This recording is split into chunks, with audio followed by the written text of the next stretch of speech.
जय हिंद दोस्तों। जैसे कि हमने पिछले कुछ लेक्चरों में आपको बतलाया था, जैसे कि सिलेबस को कवर कर रहे थे हम लोग। तो सिर्फ सिलेबस को कवर करना ही कोई बड़ी बात नहीं है, इसके साथ साथ सिलेबस के साथ साथ हमें प्रैक्टिस भी करनी चाहिए। सिलेबस का जो सेट है उसको प्रैक्टिस करते रहना चाहिए। तो आज हम इस सिलेबस के सेट को लेकर आए हैं, जिसमें आज हम सोशल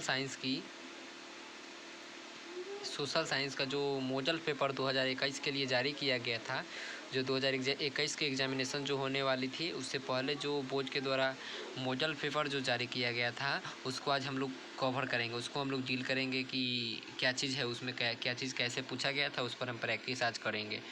तो जैसा कि आप लोगों को पता है कि बोर्ड में 2 घंटे और 45 मिनट का समय मिलता है सोशल साइंस के एग्जामिनेशन के लिए। पूरा अंक 80 नंबर का होता है। तो उसी चीज़ को आज हम लोग कवर करने वाले हैं। तो चलिए हम लोग सबसे पहले सोशल साइंस के वस्तुनिष्ठ प्रश्न को कवर करने का प्रयास करते हैं। उसमें देखते हैं कि वस्तुनिष्ठ प्रश्न किस प्रकार का उस समय के मॉडल पेपर में किस टाइप का वस्तुनिष्ठ प्रश्न पूछा गया था। तो चलिए सबसे पहले हम पहले क्वेश्चन को देखते हैं। पहले क्वेश्चन में कह रहा है कि हिंद चीन में कौन सा राष्ट्र शामिल नहीं हुआ है। अगर आपने 10th क्लास के हिंद चीन नामक चैप्टर को पढ़ा होगा, जो कि इतिहास में है, तो आपको यह पता होगा कि हिंद चीन में लाओस, आपको पता होगा कि हिंद चीन में कौन कौन से देश आते हैं। हिंद चीन में लाओस आते हैं, कंबोडिया आते हैं और वियतनाम होते हैं। तो यहाँ पर पूछा गया है कि हिंद चीन में कौन सा राष्ट्र शामिल नहीं है। तो एक बात यह है यहाँ पर कि बार बार कंफ्यूज करने के लिए इस क्वेश्चन हमेशा अक्सर पूछा जाता है। लड़के समझते हैं कि हिंद चीन का कहने का अर्थ है कि हिंद चीन होगा हिंदुस्तान और चीन के बारे में, लेकिन ऐसी बात नहीं है। यहाँ पर हिंद चीन में जो भी राष्ट्र शामिल है उनका नाम है कंबोडिया, वियतनाम और लाओस। ठीक है, तो ऐसा इस टाइप से आप क्लियर करते चलिएगा। कोई दिक्कत होगा तो आप हमें कमेंट कर सकते हैं।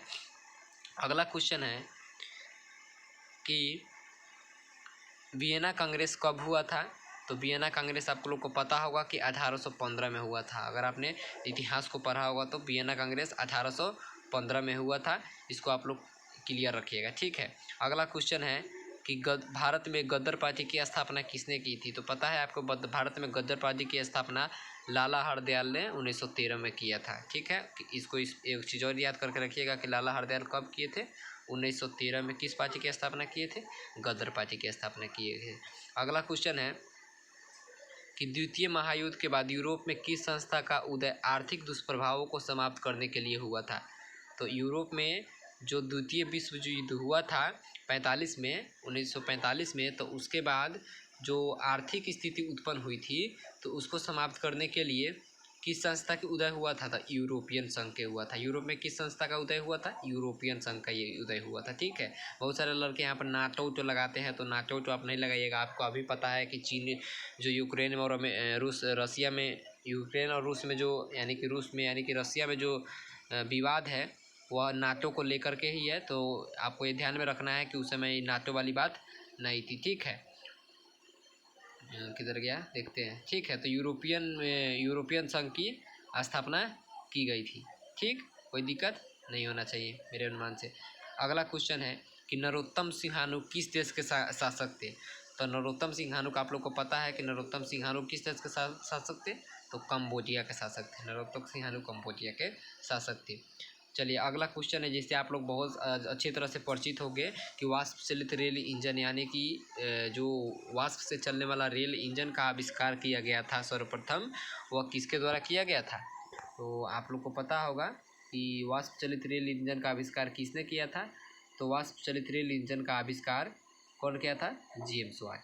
किसने किया था, जेम्स वाट ने वाष्प चलित रेल इंजन का आविष्कार किया था।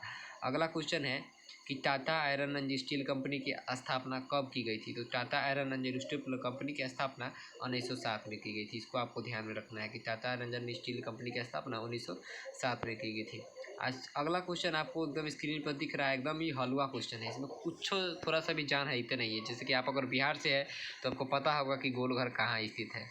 गोलघर आपको पता है कि गोलघर पटना में स्थित है। तो इस टाइप के भी क्वेश्चन कभी कभी पूछे जाते हैं, लेकिन कम चांस है कि पूछेगी। ठीक है, तो आपको ध्यान में रखना है इस सब चीज़ को। अगला क्वेश्चन है कि किस राष्ट्रपति ने न्यू डील लागू की? तो आपको पता, न्यू डील लागू किसने की थी? तो FT रूजवेल्ट ने लागू की थी। किसने लागू की थी? आपको एक क्वेश्चन पता होना चाहिए कि इसको FT रूजवेल्ट ने लागू की थी। अगला क्वेश्चन हम देखते हैं कि नेपोलियन संहिता कब लागू हुआ था? तो आपको ध्यान में रखना है कि नेपोलियन संहिता 1804 ईस्वी में लागू हुआ था। ठीक है। फ्रैंकफर्ट की संधि कब हुई थी? तो आपको याद रखना है 1871 में फ्रैंकफर्ट की संधि हुई थी। ठीक है। अगला का क्वेश्चन है कि कार्ल मार्क्स का जन्म कब हुआ था? तो कार्ल मार्क्स का जन्म हुआ था, कहाँ हुआ था? तो कार्ल मार्क्स का जन्म जर्मनी में हुआ था, 1815 में हुआ था, 5 मार्च। ठीक है, 5 तारीख को हुआ था, 1815 में हुआ था। ठीक, इसको ध्यान में आपको रखना है। तो अगला क्वेश्चन है कि 1991 में कौन देश अस्तित्व में आया? इस क्वेश्चन को आपको अभी जो स्थिति अभी हुआ है रूस और यूक्रेन में, रसिया में और यूक्रेन में जो अभी युद्ध की स्थिति उत्पन्न हुई है, महायुद्ध की, यही विवाद है उसमें। यही विवाद नहीं है, कहने का अर्थ है कि उसी से जुड़ा रिलेटिव चीज़ यह है।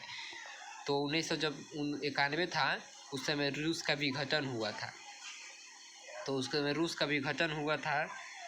तो निम्न में से कौन अस्तित्व में आया? तो इनमें से कोई नहीं होगा। ठीक है, इसमें क्वेश्चन में ध्यान में रखना है कि इनमें से कोई अस्तित्व में नहीं आया था।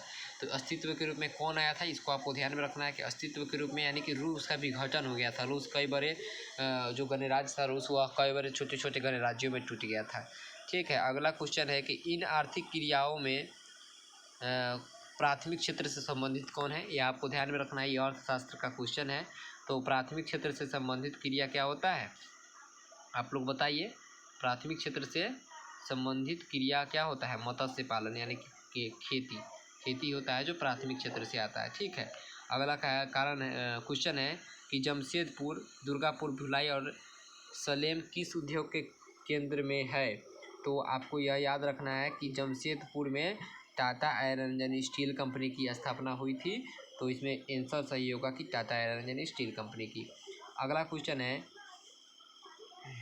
कि प्रति व्यक्ति आय का आशय क्या है? तो प्रति व्यक्ति आय का आशय आप समझते हैं कि राष्ट्रीय आय से, राष्ट्रीय आय से नहीं, गलत है। प्रति व्यक्ति आय का आशय किससे है? औसत आय से। किसी देश में जो प्रति व्यक्ति आय क्या कहते हैं आप? प्रति व्यक्ति आय कहने का सेंस है कि किसी देश में एक वर्ष की अवधि में उत्पादित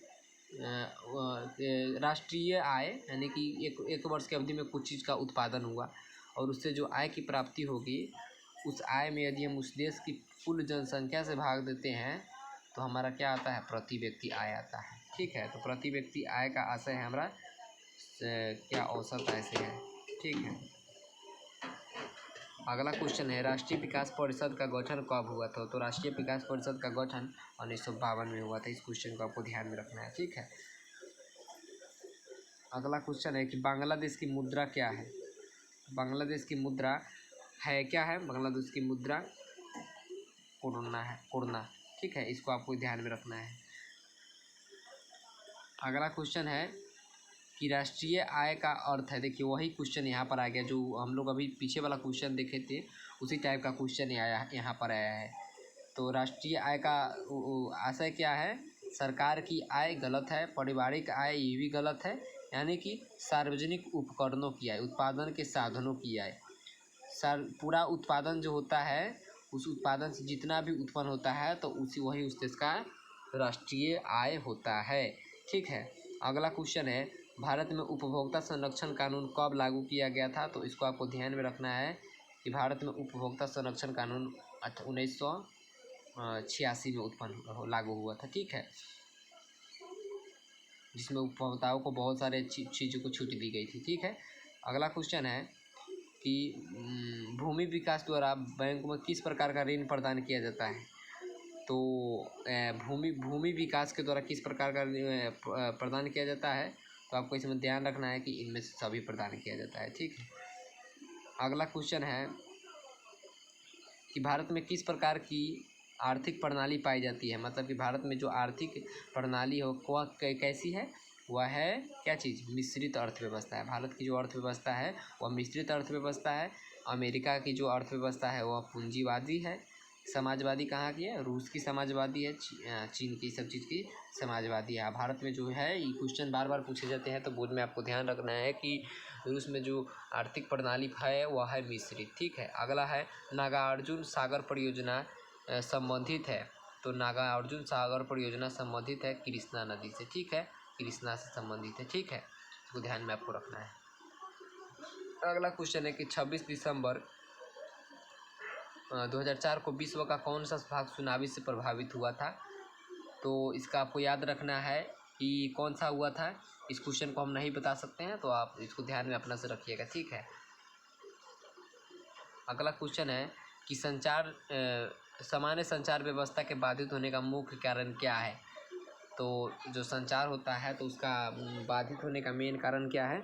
तो संचार का बाधित होने का मेन कारण है केबल का टूट जाना, संचार टावरों की दूरी की कमी, टावरों की ऊंचाई में कमी। बताइए आप इसका मेन कारण क्या हो सकता है? इसमें से कई सारा कारण दिया हुआ है कि जो हम लोग बात करते हैं तो उसमें बाधित होने का मेन कारण क्या है?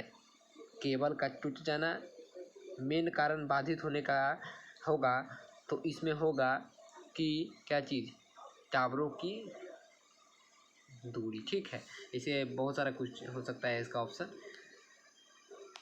या आपदा प्रबंधन से क्वेश्चन है। अगला क्वेश्चन है कि बाज क्षति पहुंचाता है, तो आप लोग को पता होगा कि बाज सभी चीज़ को क्षति पहुंचाता है, पशुओं को, फसलों को, भवनों को, उपरोक्त सभी को क्षति पहुंचाता है। ठीक है। अगला क्वेश्चन है कि स्वर्णिम चतुर्भुज मार्ग संबंधित है, तो ये आपको ध्यान में रखना है कि स्वर्णिम चतुर्भुज मार्ग सड़क मार्ग से संबंधित है। अगला क्वेश्चन है कि बाढ़ के समय लोगों को कहाँ जाना चाहिए? तो बाढ़ के समय लोगों को जाना चाहिए ऊंची भूमि पर, ताकि वहाँ पर जल नहीं पहुँच पाए और वह सुरक्षित रहे। ठीक है। अगला क्वेश्चन है निम्न में से कौन क्षेत्रीय राजनीतिक दल है? मतलब कि किसी क्षेत्र विशेष में होता है, तो वह होगा राष्ट्रीय कांग्रेस भी नहीं होगा, राष्ट्रीय भारतीय जनता पार्टी भी नहीं होगा, भारतीय कम्युनिस्ट पार्टी भी नहीं होगा, तो जनता दल यूनाइटेड जो है वह क्षेत्रीय राष्ट्रीय पार्टी है। ठीक है। अगला क्वेश्चन है कि पंचायत के चुनाव कौन करवाता है? तो पंचायत का चुनाव कौन कराता है, आप लोग को पता है? तो पंचायत का चुनाव जो करवाता है वह राज्य चुनाव आयोग करवाता है। ठीक है।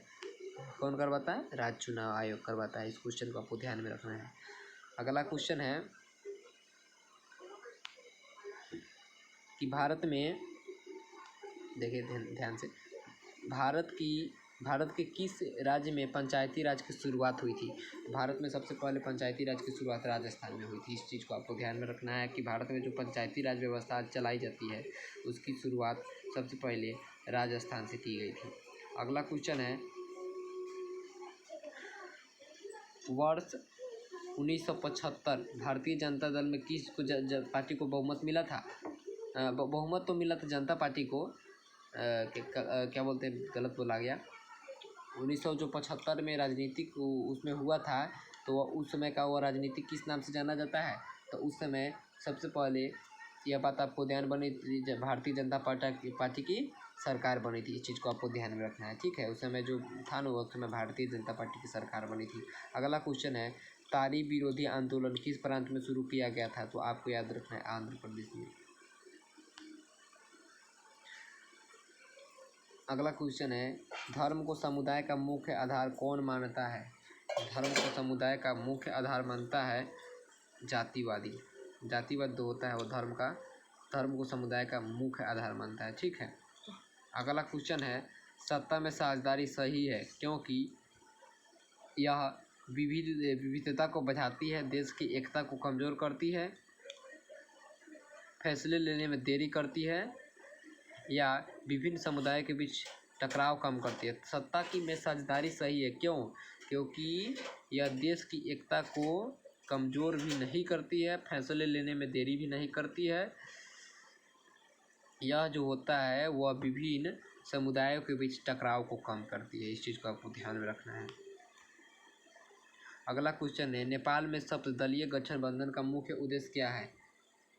लोकतंत्र की स्थापना करना था। इसमें क्या चीज़ था? लोकतंत्र की स्थापना करना था। ठीक है। अगला क्वेश्चन है भारत के इन राज्यों में कौन कोयले का सर्वप्रमुख उत्पादक है? भारत में कोयले का सर्वप्रमुख उत्पादक राज्य कौन सा है? इसका सही होना चाहिए, आंसर होना चाहिए झारखंड होगा। अगला क्वेश्चन है, सौर ऊर्जा के उत्पादन के लिए सर्वाधिक उपयुक्त राज्य है। तो सौर ऊर्जा के उत्पादन के लिए सर्वाधिक उपयुक्त राज्य है राजस्थान, लेकिन वहाँ क्या बोलते हैं, रेत होने से, बालू होने से वहाँ पर सौर प्लेट लगाना संभव नहीं है। पता चलेगा कि सौर प्लेट आज लगाए और कल पूरा रेत में क्या हो गया, आंधी आएगा, पूरा सौर प्लेट उड़ा के चल जाएगा, इसीलिए वहाँ पर लगाना संभव नहीं है। लेकिन अगर पूछा जाता है इस टाइप के क्वेश्चन तो उसका आंसर राजस्थान होगा। अगला क्वेश्चन है कि बिहार की पहली नदी घाटी परियोजना कौन है? तो आपको यह ध्यान में रखना होगा कि बिहार की पहली नदी घाटी परियोजना गंडक नदी घाटी परियोजना है। ठीक है। अगला क्वेश्चन है कि सुंदरवन टाइगर रिजर्व कहाँ है? तो सुंदरवन टाइगर रिजर्व है पश्चिम बंगाल में। सबसे अगला क्वेश्चन है कि भारत में सबसे लंबा बांध कौन है? तो भारत में सबसे लंबा बांध है हीराकुंड बांध। ऊंचा होगा तो भाखड़ा नंगल बांध होगा। ठीक है, हीराकुंड बांध है। देखिए अगला क्वेश्चन है कि कौन प्राथमिक ऊर्जा का उदाहरण नहीं है? तो इसका सही आंसर होगा कि प्राथमिक ऊर्जा का उदाहरण नहीं होगा। तो इसमें जैसे कि कोयला है तो ये प्राथमिक ऊर्जा का उदाहरण है, पेट्रोलियम है तो यह भी है, प्राकृतिक गैस है तो यह भी है, लेकिन विद्युत जो होगा वो प्राथमिक ऊर्जा का उदाहरण नहीं होगा। ठीक है। अगला क्वेश्चन है कि पूर्वी मध्य रेलवे का मुख्यालय कहाँ है? तो आपको याद रखना है कि पूर्वी मध्य रेलवे का मुख्यालय हाजीपुर है।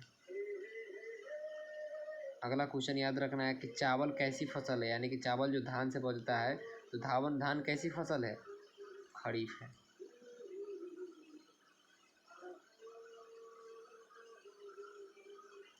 अगला क्वेश्चन है, निम्न में से कौन निजी क्षेत्र की कंपनी नहीं है? तो निजी क्षेत्र यानी कि उस पर किसी व्यक्ति का अधिकार नहीं है, यानी कि उस पर की देश उसका अधिकार होगा, किसी व्यक्ति को उसका, जैसे कि डाबर है तो यह डाबर निजी क्षेत्र की कंपनी है। सेल है, टिस्को है, ये सब क्या टिस्को नहीं है तो क्या बोलते हैं, बजाज लिटो, ये सब क्या है, निजी क्षेत्र की कंपनी है, टिस्को नहीं होगा। ठीक है। अगला क्वेश्चन है, कौन खनिज कुंजरम से संबंधित है? तो इसका सही आंसर होगा अभ्रक। ऑपरेशन फ्लड का दूसरा नाम क्या है? ऑपरेशन फ्लड का दूसरा नाम है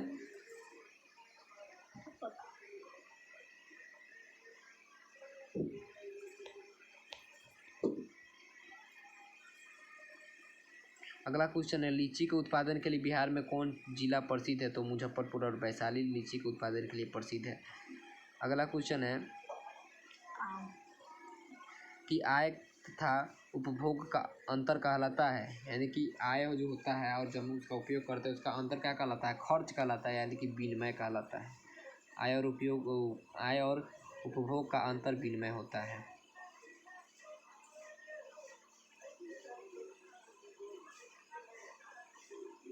ठीक है। अगला क्वेश्चन है कि इनमें कौन व्यापारिक बैंक की जमा का एक प्रकार नहीं है? व्यापारिक बैंक जानते हैं, जैसे कि हम जिसको व्यापार करने के लिए, जैसे कि हम जिस प्रकार का बैंक चलाते हैं तो वह क्या होता है, बचत खाता, बचत होता है। लेकिन जो व्यापारिक बैंक होता है वह अधिक वर्ष, इसमें का कंफ्यूज होता है, आप अपने से देख लीजिएगा।